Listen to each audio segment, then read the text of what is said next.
Two things are as hotly disputed in the United States as the Constitution's Second Amendment.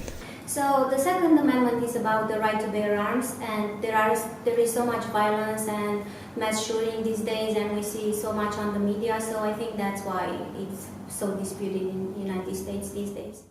It's been almost 5 years to the day that 26 and 7-year-old babies were slaughtered in Newtown. It's been about a year and a half since 49 people were killed in my home state of Florida, 58 more being injured. In October, 59 people were killed and 500 injured at an outdoor concert in Las Vegas. And in November, 26 people were killed and 20 injured as they worshiped in Sutherland Springs, Texas. Ward 3 Council member Mary Cheh believes that gun violence represents a citywide concern. The City Council is the body responsible for gun legislation in D.C. Well, there again, the very idea that you have guns, high schools are not a place for guns, high school students shouldn't have guns, but because we have a proliferation of guns, around the country, it's almost inevitable that they'll find their way into the hands of people who shouldn't have them, in places where they shouldn't have them. So, it's a problem that we can't solve one jurisdiction at a time because we're interrelated. The response to all of this tragedy is a bill to make it easier for people to carry concealed weapons in every corner of this country.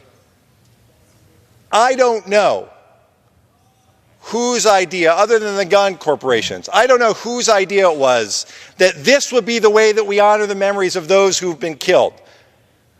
That instead of common sense gun safety legislation that the overwhelming majority of people in this country support, we get a bill to make it possible to carry concealed weapons in every state, in every corner of this country. Well, if there are children present, they may gain access to them. Even without children present, there are many instances where people, because there is a gun, they're afraid perhaps of a break-in, but they wind up shooting someone in their family who didn't say maybe they were coming to stay that night or visit, or even, in a spousal relationship. So there's accidental killings, and then there are killings that are accidental with respect to people who don't really effectively know how to use them. So there are a lot of deaths and injuries that are caused just by having the gun in the home. Now, I understand that some people, they're concerned and it may give them a level of comfort, but we also have many instances where if there is a break-in, the person coming in actually turns the gun on the homeowner. So I'm not sure in the end whether you're safer. I know psychologically some people might think that they're safer, but the dangers there again, I'm pretty certain outweigh the benefits. I've long said that when it comes to reducing violence, it's the individual, not the weapon, that we need to be focused on. This bill helps ensure Americans' right to carry is not infringed on when crossing state lines, enhancing public safety.